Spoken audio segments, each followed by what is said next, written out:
우리 함께 고백합니다. 그런즉 어찌하리요? 우리가 법 아래 있지 아니하고 은혜 아래 있나니 죄를 지으리요? 그럴 수 없느니라. 너희 자신을 종으로 되어 누구에게 순종하든지 그 순종함을 받은 자의 종이 되는 줄을 너희가 알지 못하느냐? 혹은 죄의 종으로 사망에 이르고 혹은 순종의 종으로 의에 이르느니라. 하나님께 감사하리로다. 너희가 본래 죄의 종이더니 너희에게 전하여 준 바 교훈의 본을 마음으로 순종하여 죄로부터 해방되어 의에게 종이 되었느니라.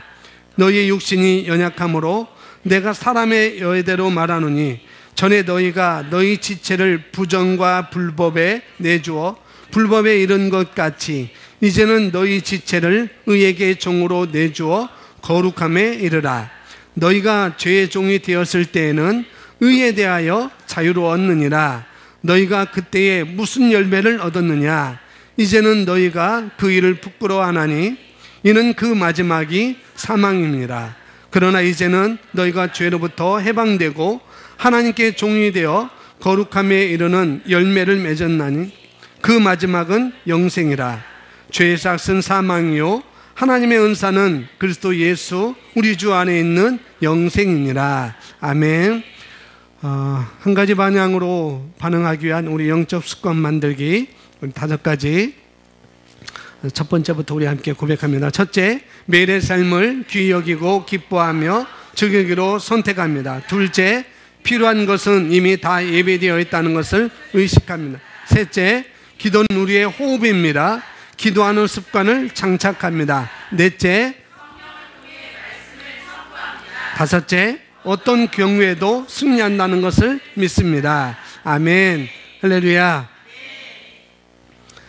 습관을 만드는 것입니다. 영적 습관을 만드는 것이고요. 오늘 본 말씀은 거듭난 그리스도인들, 저와 여러분이 되겠죠. 말씀대로 하면은 오늘 자유인인데도 불구하고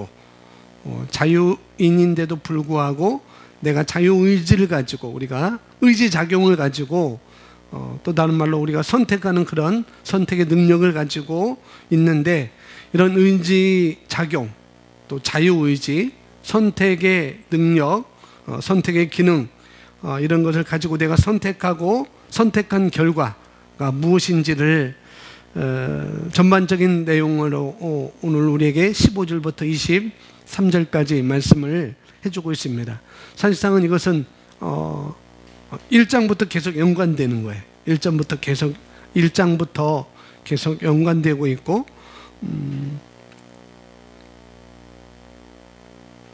특별히 5장 19절 20절에 이렇게 말씀하고 있어요. 한 사람이 순종하지 아니함으로 많은 사람이 죄인이 된 것 같이 한 사람이 순종하심으로 많은 사람이 의인이 되리라.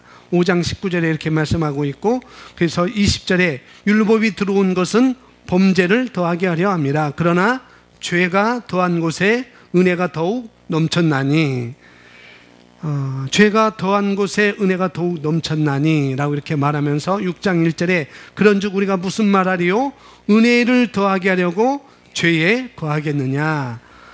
그것을 15절에서 또 다시 한번 사도 바울이 또 다시 한번 이렇게 말씀을 하고 있습니다. 그런즉 어찌하리요? 우리가 법 아래에 있지 아니하고 은혜 아래에 있나니 죄를 지으리요? 그럴 수 없느니라. 더 쉽게 말하면은 여러분이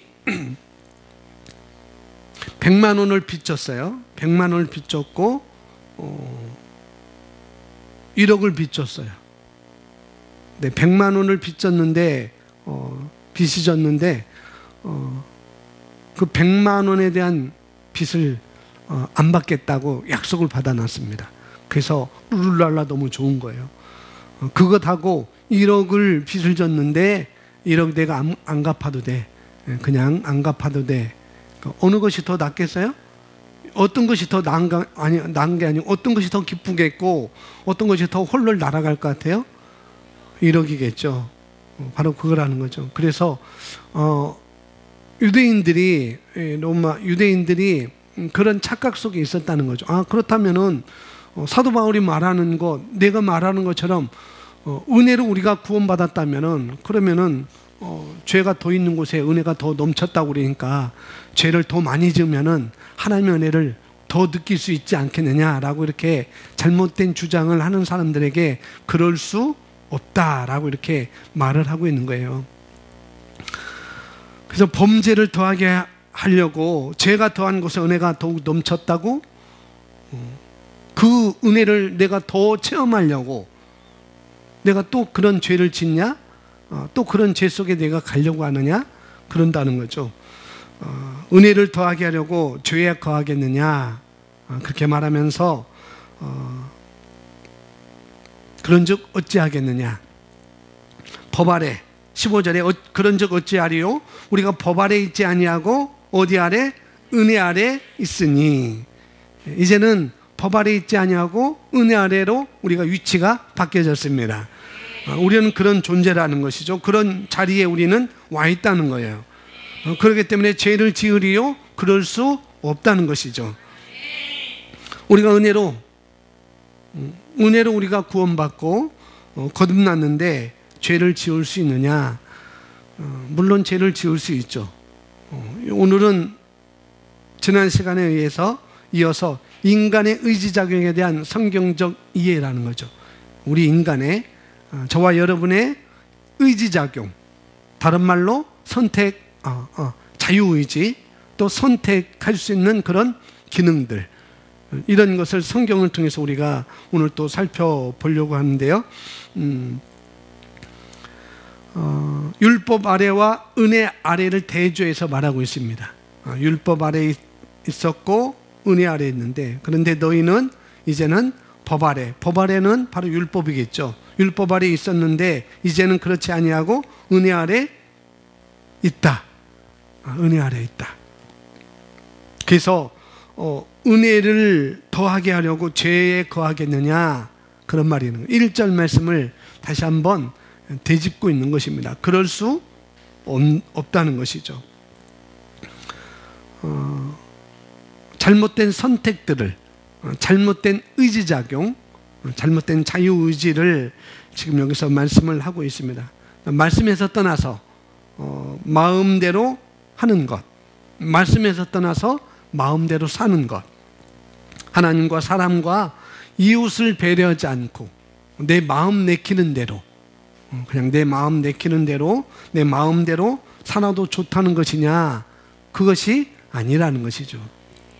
내가 은혜 받았다고 해서, 내가 구원받았다고 해서 하나님과 사람과 이웃 사람들을 배려하지 않고 내 내키는 대로, 내 마음에 내키는 대로 그렇게 살아도 좋다는 것이냐? 그럴 수 없느니라 라고 말하고 있습니다. 어떻게 하느냐? 어떻게 하느냐? 선택을 어떻게 하느냐? 선택을 내가 어떻게 할 것인지, 의지작용을 어떻게 하느냐에 따라서 오는 것이 무엇인지, 내가 선택을 어떻게 하는지, 또 나의 자유의지를 그런 상황 가운데 내가 어떻게 할 때 따라오는 것이 무엇인지를 그 다음 구절부터 우리에게 설명을 해주고 있습니다. 16절에 너희 자신을 종으로 내어주어 누구에게 순종하든지 그 순종함을 받은 자의 종이 되는 줄 너희가 알지 못하느냐? 혹은 죄의 종으로 사망에 이르고 혹은 순종의 종으로 의에 이르느니라. 영적인 차원에서 사람은 죄의 종이든지 순종의 종이든지 어느 한쪽에 속하게 되어 있다고 말씀해 주고 있는 거예요. 영적인 차원에서 저와 여러분은, 사람들은 죄의 종이든지 아니면 순종의 종이든지 어느 한쪽에 꼭 누구나 공이 어느 한쪽에 속하게 되어 있다. 그런데 15절에는 우리는 죄의 종에 속하지 않고 의의 종에, 의에 이르다, 은혜 아래에 있다고 말씀하고 있습니다. 그러니까 우리는 순종의 종에 속해 있는 것이고, 죄의 종에게는 사망이 열매이고, 순종의 종에게는 뭐가 열매예요? 의가 열매라는 것이죠. 우리는 사망의 열매가 없고 우리는 의의 열매가 있습니다. 하나님의 의의 열매가 우리에게 있는 것이죠. 그래서 17절 하나님께 감사한다. 하나님께 감사합니다. 너희가 본래 죄의 종이더니 본래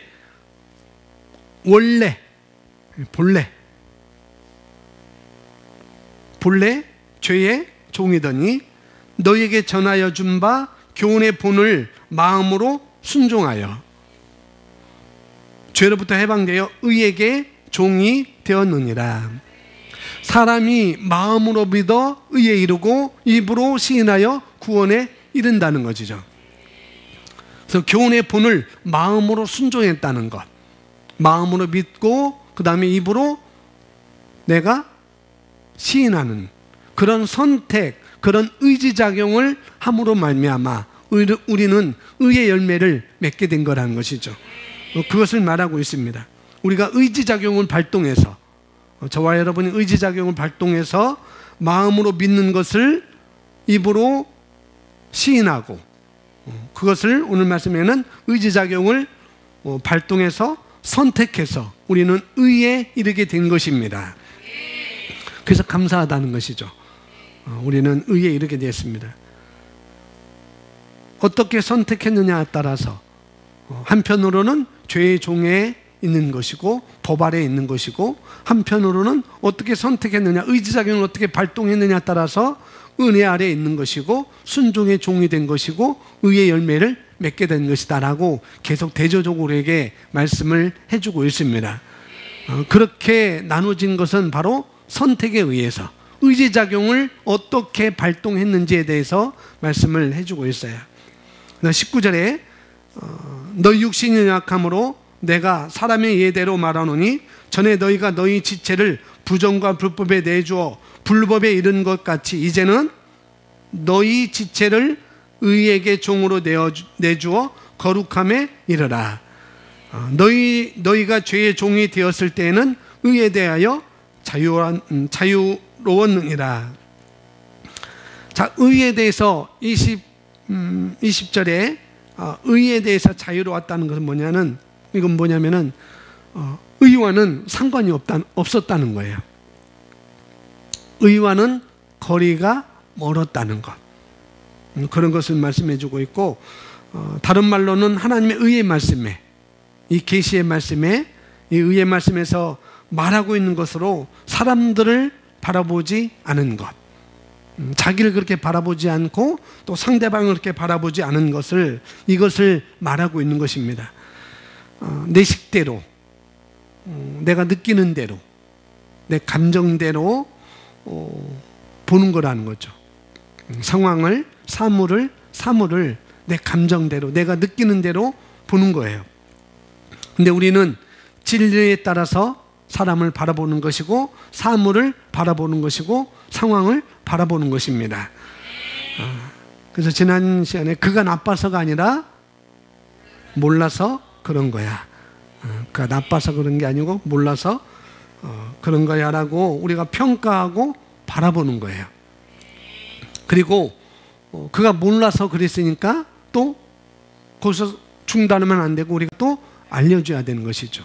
어떤 것이 올바른 선택이고 어떻게 바라보는 것이 더 말씀에서 말하는 것인지, 그것을 우리가 알려줘야 되는 것입니다. 그리고 21절, 22절, 23절에 함께 고백합니다. 너희가 그때에 무슨 열매를 얻었느냐? 이제는 너희가 그 일을 부끄러워하나니 이는 그 마지막이 사망입니다. 그러나 이제는 너희가 죄로부터 해방되고 하나님께 종이 되어 거룩함에 이르는 열매를 맺었으니 그 마지막은 영생이라. 죄의 삭은 사망이요 하나님의 은사는 그리스도 예수 우리 주 안에 있는 영생이니라. 아멘.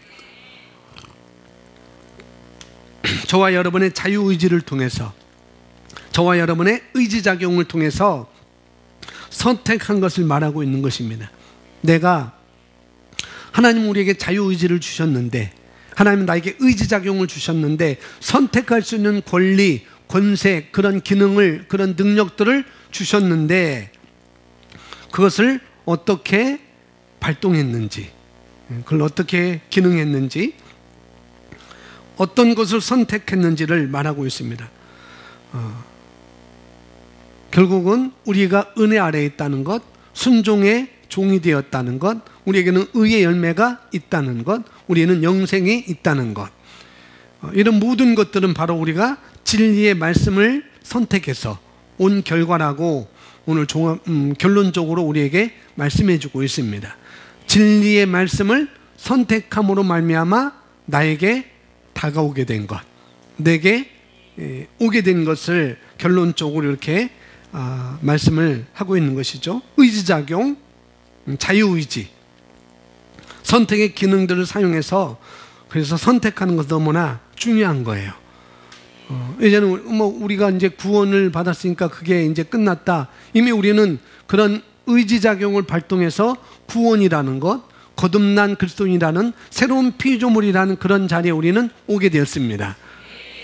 이제 거기서 끝나는 게 이게 우리의 삶, 계속 연장되는 그런 삶 가운데서도 여전히 나의 자유의지, 나의 선택의 권세, 권리, 또 의지작용을 발동해서 사물을, 상황을, 사람을 어떻게 내가 바라볼 것인지, 거기에 따라서 내가 가져오는 것이 있고, 좋은 것을 가져올 수도 있고 나쁜 것을 가져올 수가 있다는 것을 우리는 알아야 되겠습니다.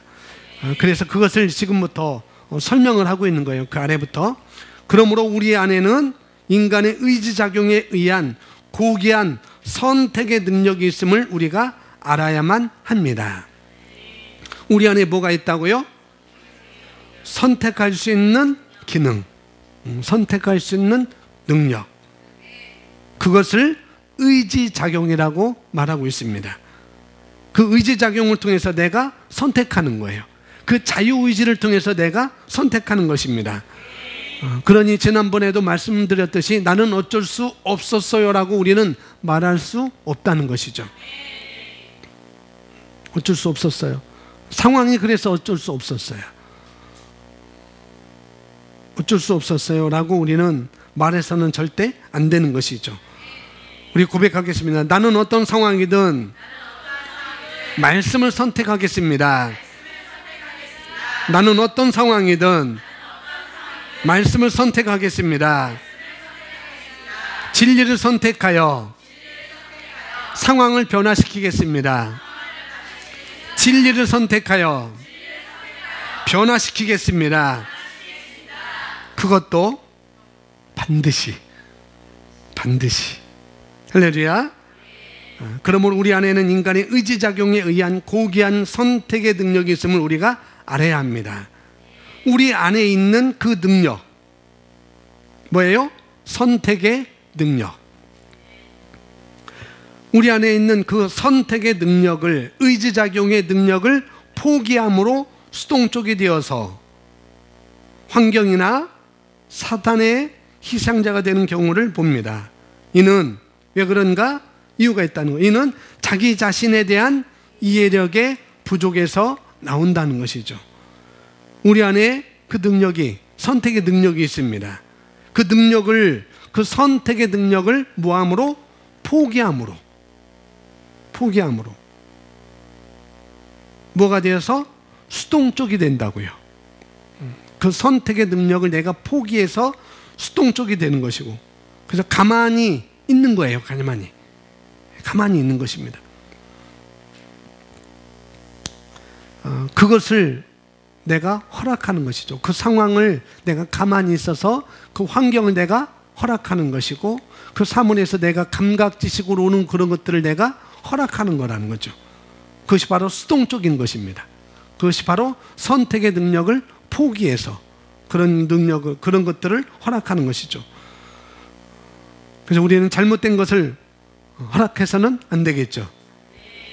그래서 잘못된 것을 허락하지 마시기 바랍니다. 그리고 잘못된 것을 향해서 여러분이 선택한 것을 여러분 입으로 풀어놓으시면 되는 거예요. 그래서 다시 보시면 우리 안에 있는 그 능력을 포기함으로 수동적이 되어서 환경이나 사단의 희생자가 되는 경우를 봅니다. 이는 자기 자신에 대한 이해력의 부족에서 옵니다. 자기 자신에 대한 이해력의 부족, 나 자신에 대한 이해력의 부족. 제가 간혹 말씀드리는데, 그렇죠. 말씀을 드리는 게 뭐냐면은, 그 일은 반드시 변화시킬 수 있습니다. 그런 말씀을 드려요. 그 일은 반드시 변화시킬 수 있습니다. 그리고 그 일은 되게 되어 있습니다. 그것은 가능한 것입니다. 말씀으로 그것은 가능합니다. 그래서 말씀을 내가 고백함으로 그 말씀이 세력을 얻도록 하시기 바랍니다. 이런 말들을 전하게 되시죠. 이런 말들 제가 전하게 되고 또 그런 말들을 수없이 전하게 됐었고 또 앞으로도 말씀 시간에 이런 말은 계속 전할 수가 있어요. 그런데 그럼에도 불구하고 그 일은 반드시 그 일은 성도님이 반드시 변화시킬 수가 있습니다. 그렇게 되는 것은 가능합니다. 그리고 그렇게 해서 말씀의 세력을 얻도록 하시면 됩니다라고 그렇게 말했음에도 불구하고 어떡하냐, 제 생각에는 그렇게 될 수 없는 것 같아요. 말씀에서 된다고 하는데도 불구하고 마치 부자 청년이 그 말씀을 듣고 근심하며 돌아간 것처럼 과연 그렇게 될 수 있을까요? 제게도 그런 일이 가능할까요? 정말 제게도 그런 변화가 있을까요? 라고 말한다는 것이죠. 말씀에서 말함에도 불구하고 주님을 만났음에도 불구하고 저는 20년 동안 30년 동안 그런 말을 듣고 그런 환경 속에서 그렇게 신앙생활을 했는데 과연 이것이 그렇게 될까요? 라고 생각한다는 것이죠. 내가 그동안 그렇게 살아왔는데 이것이 과연 될까요? 라고 이렇게 생각한다는 거죠. 말씀에서 된다고 하는데도 불구하고 말씀에서 그렇다고 하는데도 불구하고 뭐 한다고요? 될 수 있을까요? 변화될 수 있을까요? 고쳐질 수 있을까요? 라고 그렇게 말한다는 것이죠.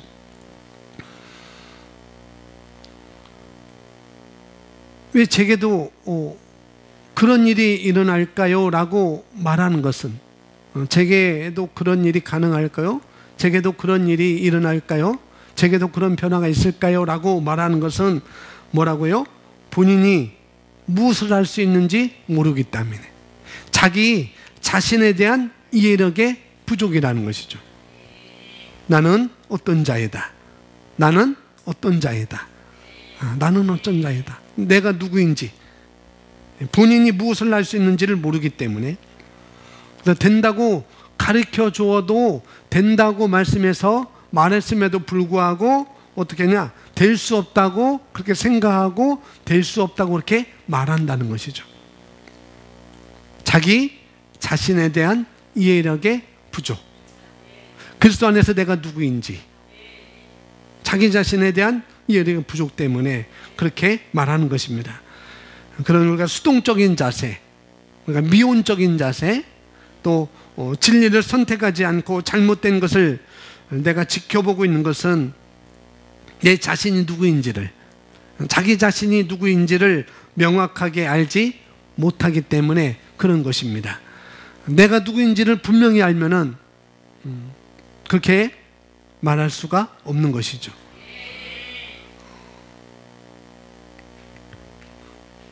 우리는 다 거듭났죠, 그죠? 우리는 거듭났습니다. 저와 여러분은 거듭난 그리스도인이고 저와 여러분은 새로운 피조물입니다.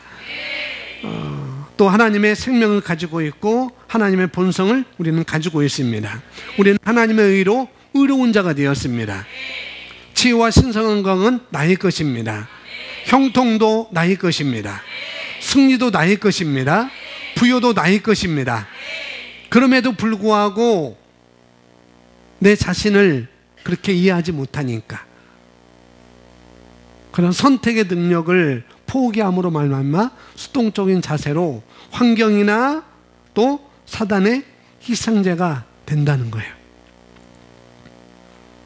그럼 사단이 세서가 아니고 환경이 무거워서가 아니고 커서도 아니고 내 자신이 어떤 존재인지를 모르기 때문에 그리스도 안에서 내가 누구인지, 하나님과 내가 누구인지, 아버지와 아들의 관계, 아버지와 자녀의 관계를 정확하게 명확하게 알지 못하기 때문에 그런 거죠. 우리가 이것을 내 자신이 누구인지를 정확하게 명확하게 알면은 우리가 그것을 말할 수 있고 우리가 그것을 말로 보낼 수가 있습니다. 할렐루야.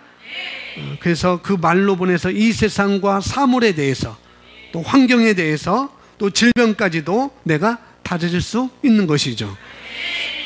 우리가 그것을 아셔야 됩니다. 그래서 내가 환경을 만났을 때 내가 어떤 사물을 만났을 때 그것에 대해서 내가 일할 수 있는 거라는 거죠. 내가 누구인지. 그래서 이어서 보시면은 이렇게 말합니다. 거듭난 내가 누구인지, 내가 무엇을 소유하고 있는지, 내가 무엇을 할 수 있는지를 말입니다. 성경은 인간이 선택하는 능력을 가진 존재이기에 자신의 선택에 대해 책임져야 하는 존재로 대하고 있습니다. 성경은 저와 여러분이 선택하는 능력을 가진 존재이기 때문에 우리 자신의 선택에 대해서 책임을 져야 하는 존재로 대하고 있다는 거예요. 누가요? 하나님께서, 예수 그리스도께서. 그게 하나님께서 원래 만들어 놓으신 원리인 것입니다. 원리. 아담과 하와에게도 똑같은 원리가 적용되어 있었죠. 자기 의지작용을 어떻게 하느냐에 따라서 그것이 책임자의 존재로 오게 된 것을 말씀을 해주고 있습니다. 하나님 우리를 하나님의 형상대로 하나님의 모양대로 우리를 창조하시고 그 다음에 하나님의 영을 불어넣으셔서 완전한 창조자로 만들었습니다. 하나님과 형상과 모양대로 딱 지어놓고 그냥 놔둔 게 아니고 그 코에 하나님의 생명을, 살아있는 영을 불어넣으셨어요. 그게 바로 완전한 창조라는 것입니다. 우리는 예수 그리스도를 통해서 내가 예수 그리스도를 영접함으로 말미암아 우리는 새로운 피조물이 되었습니다. 그리고 성령이 우리 안에 들어왔어요. 그러기에 우리도 똑같이 완전한 창조물인 것입니다. 할렐루야. 그래서 우리가 완전하게 창조되었다는 건 뭐냐? 나에게 의지작용, 마치 아담과 하에게 주셨던 의지작용, 나에게 의지작용을 통해서 우리가 선택할 수 있다는 거예요. 거기에 대한 결과, 내가 그렇게 선택하고 거기에 대한 결과와 책임을 누가 져야 되는가? 내가 져야 되는 거예요. 그걸 말하고 있는 것입니다. 오늘 이런 말씀을 들을 때 이때까지, 이 시점까지 내가 잘못한 것에 대해서는 빨리 잊어버려야 돼요. 그래서 제가 책안을 읽어보겠지만 조그만 소책자, 잊어버리는 법, 그걸 다시 한번 읽어보시기 바랍니다. 지금부터, 이 시점부터 잊어버려야 돼요. 할렐루야. 그래서 거기에다가 초점을 맞출 것이 아니라 내가 이전에 그랬었는데 거기에 초점을 맞출 것이 아니라 어디에다가 지금 하나님의 말씀에 내가 어떤 존재인지 거기에 초점을 맞추고 살아야 되는 것이죠. 오늘 이 시간부터 그렇게 한다면, 날마다 내가 그렇게 한다면 그 시점부터 그 뒤에는 여러분이 반드시 지금 여러분이 선택한 그 결과를 여러분은 가져오게 될 것입니다. 그 결과를 내가 가져오는 것이죠. 그래서 우리가 체험할 수 있습니다. 이어서 보시면, 그러므로 자신의 잘못된 행동에 대해서 어떤 식으로든 다른 곳에 원인을 돌리는 것은 비성경적인 것입니다. 거기 읽어보겠습니다. 시작. 그러므로 자신의 잘못된 행동에 대해서 어떤 식으로든 다른 곳에 원인을 돌리는 것은 비성경적인 것입니다. 내가 선택해서 받은 결과인데도 불구하고 내가 그렇게 선택했어요.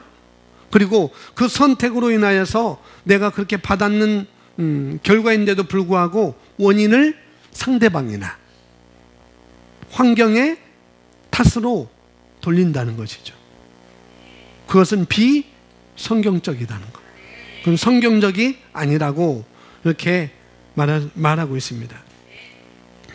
또 그것은 아무 소용도 없는 것이죠. 비록 환경의 그래서 그러므로 자신의 잘못된 행동에 대해서 어떤 식으로든 다른 곳에 원인을 돌리는 것은 비성경적인 것입니다. 그런데 비록 환경의 어떤 영향을 받았다 할지라도 어쩔 수 없이가 아니고 환경의 어떤 영향을 받았다 할지라도 근본적인 책임은 스스로 선택이라는 점을 명심해야 한다는 것이죠.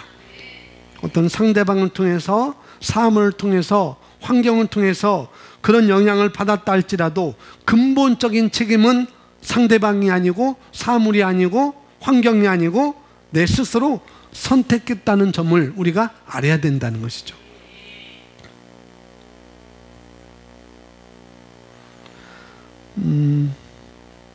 정말 어려운 것, 정말 해결하기 어려운 것, 정말 해결하기 어려운 것. 지난주에 그걸 불가항력적인 일이라고 이렇게 말씀을 드렸잖아요. 정말 할 수 없는 것, 그런 것이 있다 할지라도 뭐라고요? 근본적인 책임. 근본적인 책임. 뭐가 근본적인 책임인가 하면은 그런 상황에서 내가 무엇을 선택하느냐에 따라서 그런 어쩔 수가 아닌가, 도저히 가능하지 않은 것, 도저히 이건 될 수 없는 그런 것일지라도 그런 상황에 직면해 있다 할지라도 뭐라고요? 근본적인 책임은 내가 무엇을 선택했느냐에 따라서 그 상황에서도 내가 무엇을 선택했느냐 거기에 따라서 결과를 가져오기 때문에 그래서 어쩔 수 없다라고 우리가 말할 수 없는 것이고 이것은 도저히 안 된다라고도 우리가 말할 수 없는 거라는 것이죠. 그래서 그런 상황을 내가 만났다 할지라도 그런 상황에 내가 직면해 했다 할지라도 나는 살기로 선택하는 거예요. 나는 믿음을 선택하는 것입니다. 나는 생명을 선택하는 거예요. 그런 자리에 있다 할지라도. 잠시 제가 영상을 보여주고 시작하려고 그랬는데 영화 중에 우주에 관한 영화가 있어요. 그래비티라고 영화, 우주 영화인데 스톰 여자 박사가 우주 정거장에 이렇게 가려고 했다가 인공위성이 파괴돼 가지고 그 우주선이 파괴돼요. 그래서 동료들이 죽습니다. 그리고 이 스톰 박사 혼자가 살아남아요. 그래서 연락도 안 되고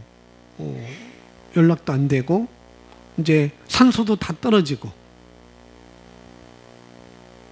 또 연료가 떨어지다 보니까 이 난방도 안 되고 그러니까 이 스톰 박사가 나중에 결정하기를 내가 어디하고 연락이 됐어요. 연락이 됐는데 이 사람이 지금 우주에 있다는 것을 그쪽에서 농담으로 여겨서 장난쳐요. 강아지냐? 이름이 뭐냐? 라고 하니까 뭐 스톰 박사가 나라고 말하니까 아닌강 긴강 하면서 강아지 아니냐, 그래서 강아지 소 좀 내봐라 하고 막 이렇게 사실로 받아들이지 않아요. 그래서 그 통신이 끊깁니다. 모든 것이 이제 산소도 떨어지고 추워지고 그래가지고 스톰 박사가 이제 갈 수도 없고 여기서 그냥 내가 죽어야 되겠다. 내가 그냥 여기서 죽음을 맞이해야 되겠다라고 그 선택을 하게 돼요. 그래서 의자에 가만히 누워 있는데 갑자기 자기 동료, 자기 선배가 와가지고 얘기를 해주는 거예요. 이 우주선이 파괴됐지만은 이륙할 때, 착륙할 때처럼 이것이 할 수 있다. 착륙할 수 있다. 이륙할 때처럼 착륙할 수 있다. 그 훈련 받았지 않느냐라고 이렇게 얘기를 해주고, 살 수 있다라고 얘기해주고, 딱 그런 말을 하니까 그건 꿈이었어요. 꿈을 꾼 거죠. 그 꿈을 자기가 붙잡은 거예요. 아, 내가 이대로 죽으면 안 되겠다. 나는 죽음을 선택하지 않고 나는 살기로 선택해야 되겠다. 그래서 거기부터 이제 살기로 선택하고 그 다음부터 거기 작업을 해나갑니다. 결국은 살았어요. 지구에 도착해서 살았어요. 그렇게 해피엔딩으로 끝납니다. 그 뒷부분의 마지막 그 부분이에요. 내가 죽을 것인지 아니면 살기로 선택할 것인지, 의지작용을 어떻게 할 것인지, 그런 불가항력적인, 지구로 돌아갈 수 없는 것, 산소도 다 떨어지고 연료도 다 떨어져서 이제는 추위에 싸울 수밖에 없고 이대로 죽을 수밖에 없는 그런 상황에서 나는 이제 죽어야 되겠다고 선택 잠시 합니다. 그러나 하나의 꿈을 통해서 살기로 선택하는 것, 결국은 그렇게 살았습니다. 혼자 남았는데 혼자 살았어요. 바로 그겁니다. 영화 이야기를 했지만은 나중에 기회가 되면은 보면 좋겠지만은 환경이 어떤 영향을 받았다 할지라도, 여기 나오는 비록 환경이 어떤 영향을 받았다 할지라도 근본적인 책임은 스스로의 선택이라는 점을 명심해야 하는 거라는 거죠. 그래서 우리의 인생은 나와 하나님의 공동 작품으로 만들어집니다. 저와 여러분의 인생은 뭐라고요? 하나님과 나와의 공동 작품이라는 거예요. 무슨 말인가 하면은 하나님께서 아무리 좋은 계획을 가지고 있다 할지라도, 하나님께서 아무리 나에 대해서 좋은 계획을 갖고 계셔도 내가 거기에 반응하지 않으면, 하나님께서 나에게 필요한 모든 것을 다 이미 예비되어 있다고 말씀에도 불구하고 내가 그 말씀에 반응하지 않으면, 그러면은 그 결과를 가져올 수가 없는 거라는 거죠. 하나님의 계획이 바뀐 것은 아닙니다.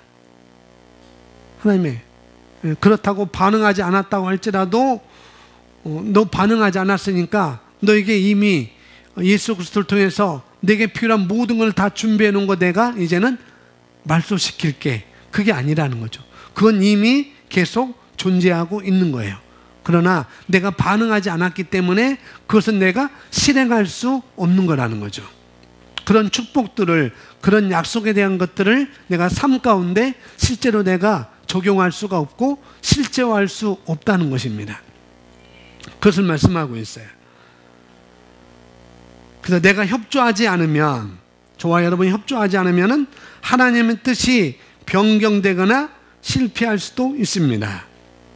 그러므로 우리 각자의 선택은 가장 중요한 권리이므로 이 권리를 늘 인식하여 사용해야 합니다.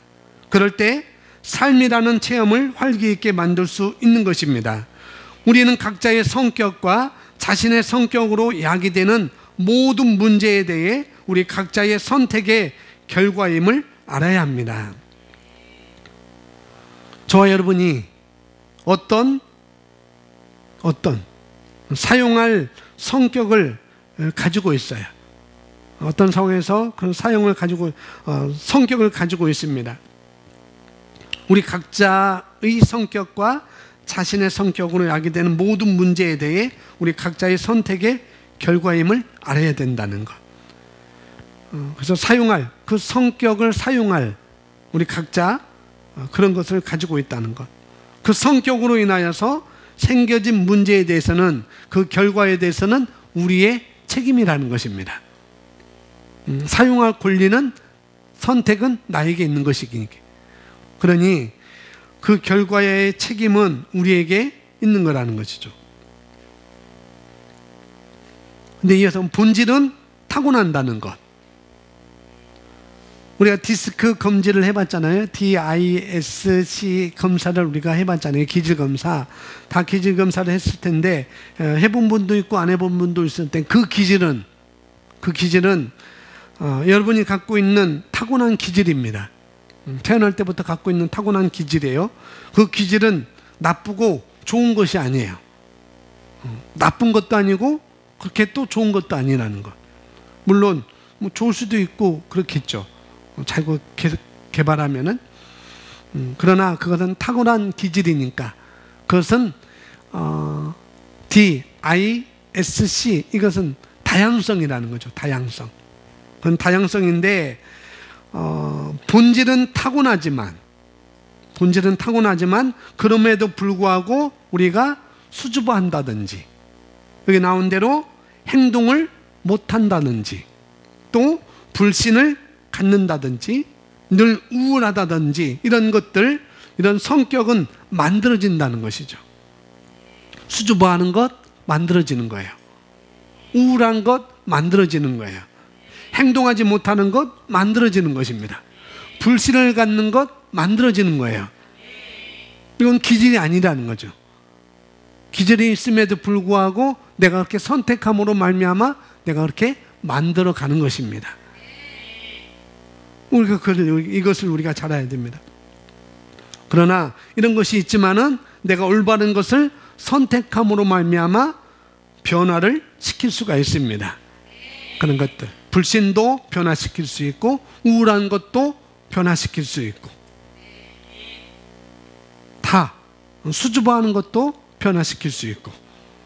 제가 그랬잖아요. 제가 중고등학교 때는 여자 앞에 못 갔다고. 얼굴 빨개져가지고 못 갔어요. 근데 그것은 바꿀 수가 있다는 것이죠. 그것은. 그런데 왜 우리는 우리의 삶의 대부분의 결과들이 나의 선택의 결과가 아니라고 느껴질까요? 이상하죠? 왜 우리는 우리의 삶의 대부분의 결과들이 나의 선택의 결과가 아니라고 느낀다는 거예요. 왜 그럴까요? 왜 그럴까요?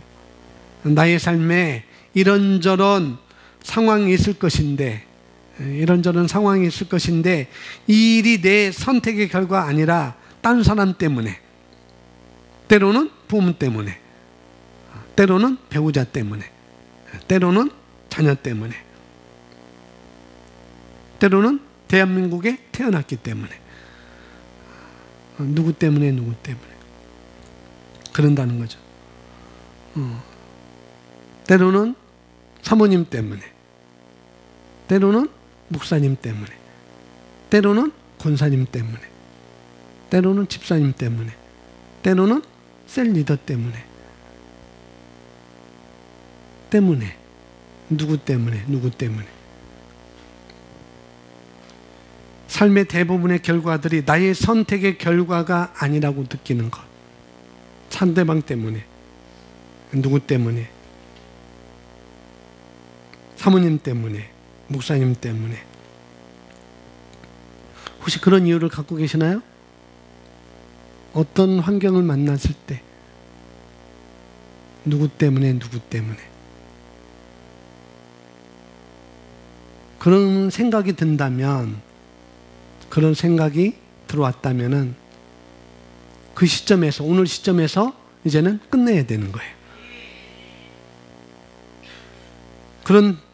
그렇게 생각이 든다면은 뭐 배우자 때문에, 가족 때문에, 뭐 때문에 그런 생각이 든다면은,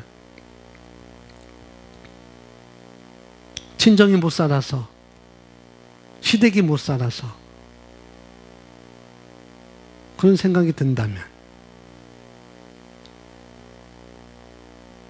그러면은 왜냐하면 자신의 선택을 했음에도 자신의 선택을 인지하지 못하기 때문에 그렇다는 거죠. 상대방 때문에, 환경 때문에, 배우자 때문에, 친정 때문에. 친정이 돈이 없어서, 시댁이 돈이 없어서 내가 일을 하는데 하지 못해. 누구 때문에 이런 결과가 왔어?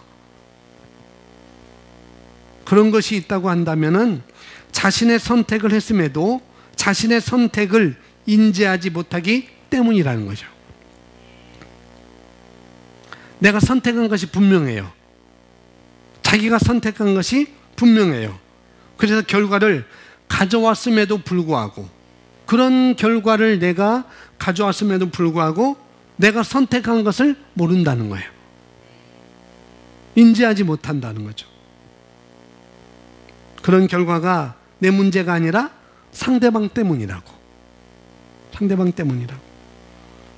그렇게 생각하는 사람들의 특징이 있습니다. 그 특징이 뭐냐면은 그 다음에 나오겠습니다. 그들은 어떤 선택의 상황에서 그렇게 해야만 한다는 강한 느낌을 받는다는 거죠. 그런 사람 특징, 상대방 때문이라고, 환경 때문이라고 생각하는 사람들의 특징은 뭐냐면은 어떤 선택의 상황에서 그렇게 해야만 한다는 강한 느낌을 받는다는 것. 그리고 강한 느낌을 따라 행동했을 때 선택을 하고도 자신의 선택을 느끼지 못하는 것입니다. 잘못된 선택을 하거나 자신의 잘못된 선택의 결과가 자신의 선택의 결과라고 느껴지지 않는 사람들은 진리를 진리 그대로 보지 않으려는 태도를 가지고 있습니다. 그렇게 해야만 한다고 강한 느낌 때문에 그런다는 거죠. 설령 그런 상황이 왔다 할지라도, 설령 그렇게 말했다 할지라도 어떻게 하냐? 자신의 선택은 인지하지 못하는 것은 그렇게 해야만 한다고 하는 강한 느낌 때문에, 그런 느낌 때문에 그렇다는 거죠. 말씀을 따라하지 않고 느낌을 따라하는 것. 꼭 그렇게 해야만 될 것 같아요. 꼭 그렇게 해야만 될 것 같아요. 그런 느낌을 갖고 그런 선택을 하고도 인지하지 못한다는 거예요. 그리고 그런 강한 느낌을 따라 행동해 버립니다. 느낄 뿐만 아니라 그런 행동해 버린다는 것. 그래서 그것에 대해서 느낌을 따라 선택하고도 느끼지 못하는 거예요.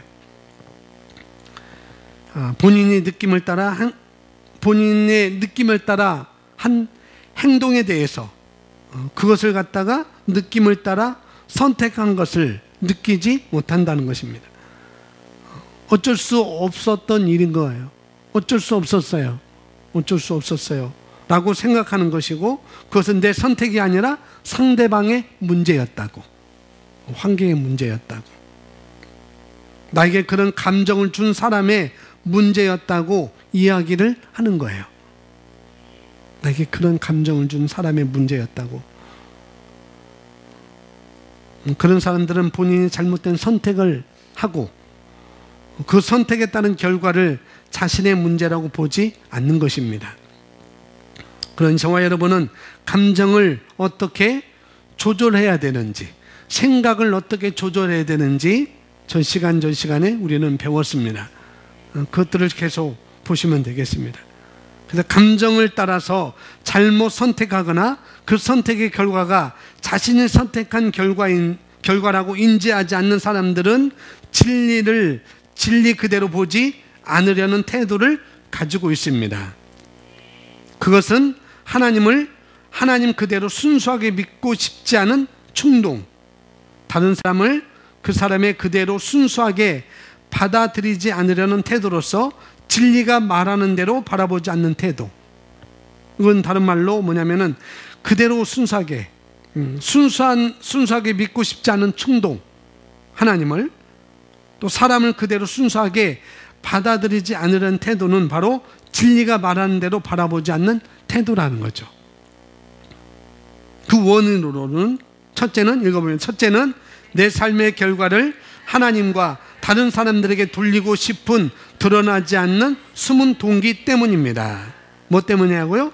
숨은 동기가 있어요. 숨은 동기. 하와, 아담아, 왜 내가 내게 먹지 말라는 그 과실을 내가 따먹었니? 뭐니까 하나님이 나에게 주신 아내 때문에 숨기고 싶은 것, 자기 결과를 하나님이 주신 아내가 해서 내가 먹었습니다. 하와에게 물어보니까 하나님이 만드신, 그 말은 없지만은 하나님이 만드신 뱀이 나를 그렇게 꼬여서 내가 어쩔 수 없었어. 어쩔 수 없는 건 없다고 그랬어요. 자기가 분명히 선택할 수가 있는 거라는 거죠.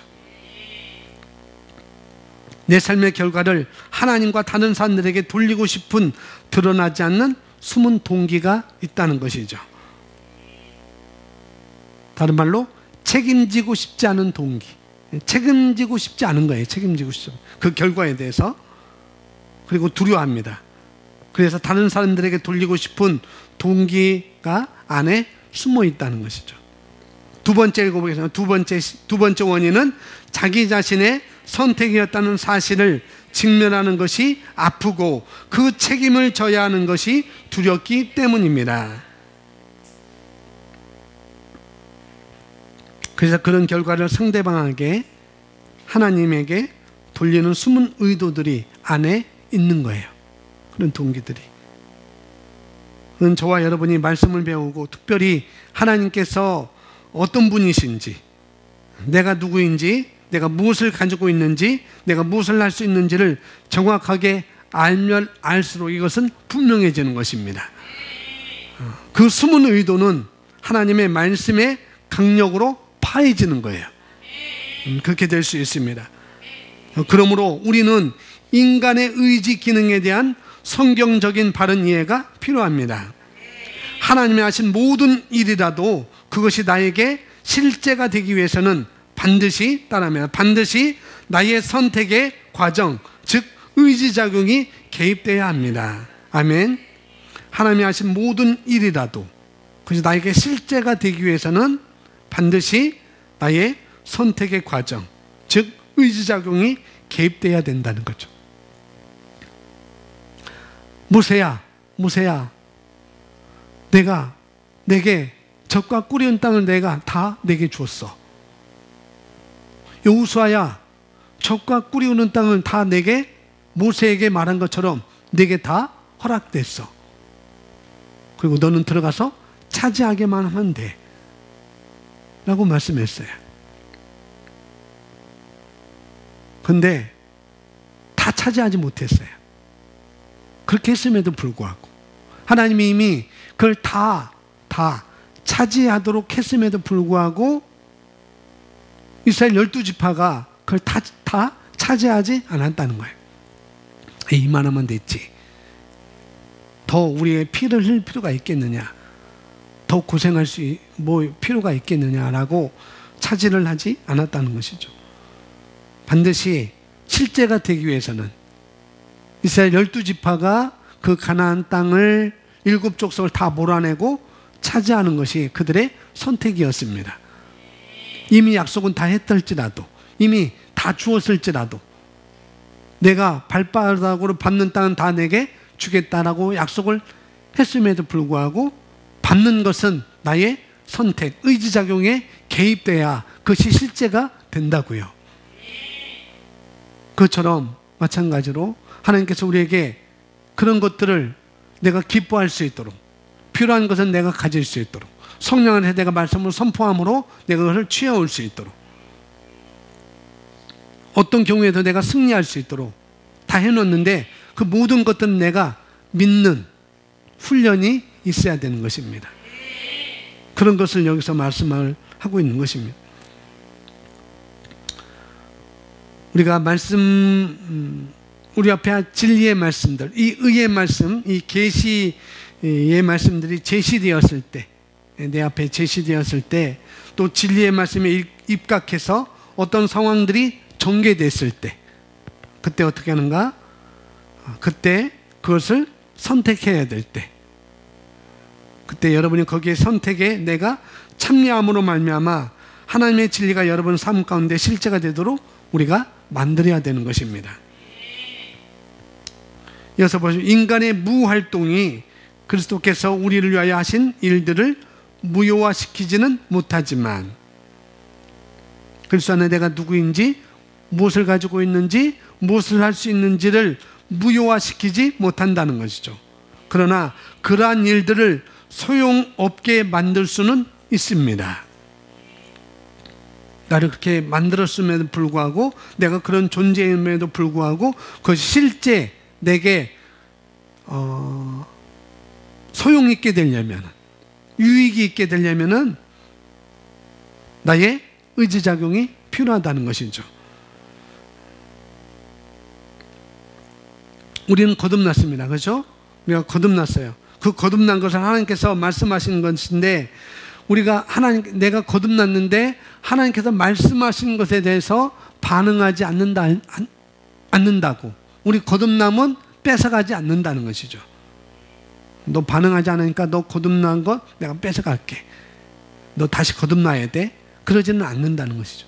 그러나 그 거듭남으로 말미암아 내게 온 여러 가지 유익들, 그런 유업들은 내가 소용없게 만들 수가 있다는 것입니다. 자, 이해가 가시죠? 왜요? 내가 반응하지 않으니까. 내가 반응하지 않으니까. 그건 하나님과 나의 관계에서 그 관계가 올바로 형성되어 활성화되려면 반드시 나의 선택의 의지가 개입됨을 이해해야 합니다. 그거라는 거죠. 지난주에 마태복음 19장인가요? 거기서 부자 청년에 대해서 우리가 말씀을 받습니다. 그래서 예수님께서 부자 청년을 만나서 여러 가지 말씀을 나눴는데, 정말 부자 청년을 예수님이 사랑했다면, 정말 예수님이 부자 청년을 사랑했다면은 그 말씀만 하시고 나를 따르라고 선택할 수 없는 기회를 주시는 것이 아니라, 뭐라고 생각하시면 좀 끌어주셨으면 어땠을까? 그런 생각 우리가 할 수가 있다는 거죠. 그냥 말씀만 하지 마시고, 예수님 그렇게 말씀만 하지 마시고, 그렇게 갈등 가운데 있을 때 예수님이 좀 끌어주셨으면, 그럴 때 좀 잡아주셨으면 좋았을 텐데, 혹시 그런 생각 우리가 할 수도 있습니다. 그러나 주님께서는 그렇게 하지 않으셨어요. 그런 것 때문에 우리가 주님께서 그렇게 하지 않았다면 저와 여러분도 거기까지라는 거죠. 더 우리가 생각할 필요 없어요. 예수님 사랑이 없으신가? 조금만 붙잡아주면 좋았을 텐데, 한 번만 더 말해주면 좋았을 텐데, 예수님 왜 그냥 내버려뒀지? 그리고 왜 이것을 이렇게 기록하시게 하셨지? 예수님 사랑이 없으신가 봐. 우리는 그렇게 생각할 필요 없어요. 예수님이 거기까지만 했다면 우리는 거기까지 믿는 거예요. 거기까지인 것입니다. 그래서 우리가 기회를 얻든지 또 기회를 얻지 못한다 할지라도 우리가 기회를 만들어서 끊임없이 우리는 바른 것을 제시해 줘야 되고 선택하도록 권면하면 되는 것입니다. 그래야 그 사람이 하나님의 말씀에, 이 진리의 말씀에 그 사람이 합하여서 선택하는 것이 되는 것입니다. 그래야 결과를 얻을 수 있는 거예요. 그래서 여러분이 그리스도 예수 안에서 어떤 존재인지, 또 무엇을 가지고 있는지, 어떤 존재로 살아갈 수 있는지 아셔야 되겠고, 또 우리는 알고 있습니다. 그죠? 우리는 알고 있어요. 그래서 말씀을 듣고 더 우리가 알고 더 그것이 인식되기 위해서 우리가 말씀을 듣고 배우는 자리에 열심히 있기를 권면해 드립니다. 그리고 선택하시기 바랍니다. 버거울 수도 있고, 동영상 보는 것도 버거울 수도 있고, 책 읽는 것도 버거울 수도 있고, 그렇지만은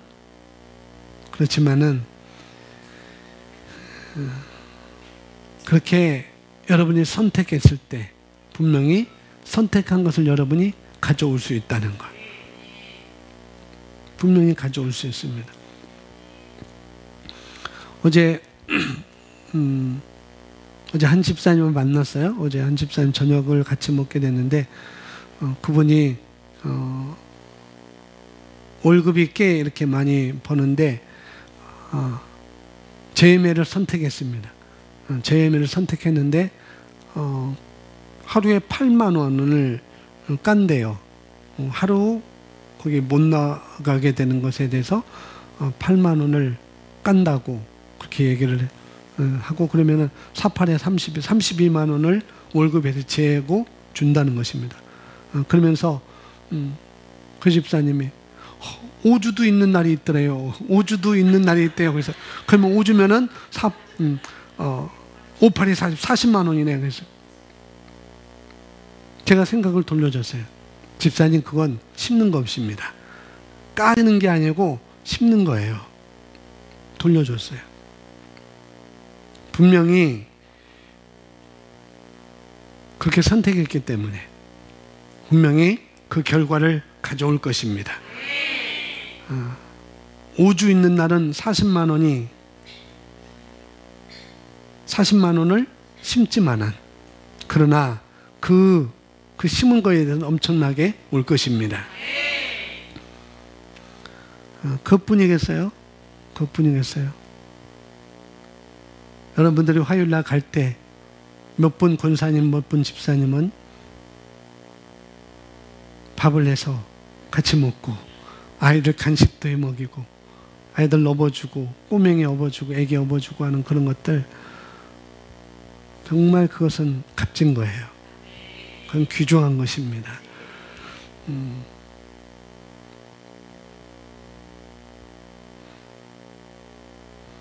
그런 것을 우리가 선택하는 거예요. 우리가 그런 걸 선택하는 것입니다.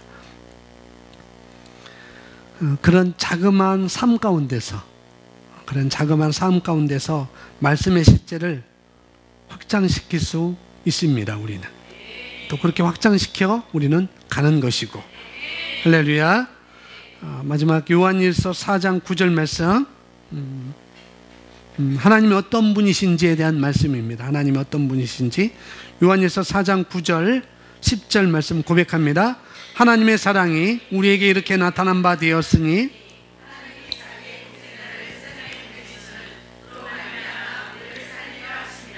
사랑은 여기 있으니 우리가 하나님을 사랑하는 것이 아니요 하나님은 우리를 사랑하사 우리 죄를 속하게 하여 화목제물로 그 아들을 보내셨습니다. 아멘. 하나님이 어떤 분이신지. 하나님은 사랑이시라고 그랬어요. 하나님은 사랑이십니다. 근데 그 하나님의 사랑은 아들을 내어주시기까지, 아들 내어주시기까지 우리에게 그렇게 하셨습니다. 그렇다면 내 삶 가운데, 자그마한 그 삶 가운데 일어나는 어떤 일들, 상황이 내가 어떤 직면에 있을 때, 자그마한 것부터 내가 어떻게 불가항력적으로 할 수 없다는 것까지도 하나님이 이런 분이시라면, 아들까지 내어주시기까지 했던 그런 하나님이라면, 그런 사랑의 하나님이라면, 그러면은 나의 그런 것들, 자그마한 삶의 문제부터 내가 직면해 있는 도저히 지금 불가항력적이라는 그런 일까지도 왜 하나님은 하시지 않을까? 왜 못하실까? 왜 하나님은 나에게 일어나는 이런 일을 보시면서 왜 하나님 가만히 계실까? 이것을 좀 해결해 주시지. 그렇게 접근하는 것은 잘못된 것입니다. 아들까지 내어주신 분인데 우리는 진리의 말씀을 선택해서 그렇게 고백하면 되는 거예요. 그 상황에, 그 사물에, 그 환경에 그 말씀을 보내면 되는 것입니다. 아들까지 아끼지 않고 내어주신 그 하나님인데 뭘 안 주시겠느냐? 이것도 주시지. 이것도 해결해 주시지. 말씀은 보내는 거예요. 할렐루야. 그리고 하나님이 어떤 분이신지를 우리가 알았다면, 고린도후서 5장 17절, 그 다음에 내가 어떤 존재인지를 또 고백하고 인식하는 것입니다. 고린도후서 5장 17절 고백합니다. 그런즉 누구든지 그리스도 안에 있으면 새로운 피조물이라. 이전 것은 지나갔으니. 아멘. 내가 그리스도 안에 있으니 나는 새로운 피조물이야. 내가 그리스도 안에 있으니 나는 못할 것이 없어. 할렐루야. 우리 안에 있는 의지작용을 더 확실하게 강력하게 활용할 수가 있습니다. 하나님이 어떤 분이시고 내가 어떤 존재인지 안다면은 내 의지작용을, 여러분의 자유의지를 더 강하게 할 수 있다는 것이죠. 이미 강해졌지만 내가 누구인지 알면 알수록, 내가 무엇을 가지고 있는지 알면 알수록, 내가 무엇을 행할 수 있는지를 알면 알수록 우리는 바른 선택을 할 수 있습니다. 그리고 절대 그것을 놓치지 않을 수 있어요. 그리고 그 결과를 가져오는 것입니다. 할렐루야. 오늘 말씀 의지작용, 지난주에 이어서 인간의 의지작용을 성경에서 어떻게 말하고 있는지 앞에 본을 잊어먹어도 괜찮아요. 근데 요한일서 4장 9절 10절 말씀, 하나님이 나에게 어떤 분이신지, 그리고 고린도후서 5장 10절 나는 어떤 존재인지, 이건 알면 알수록 내 자유의지는, 선택은 하나님의 말씀을 따라서 할 수 있다는 것을 지금 고백할 수 있습니다. 할렐루야.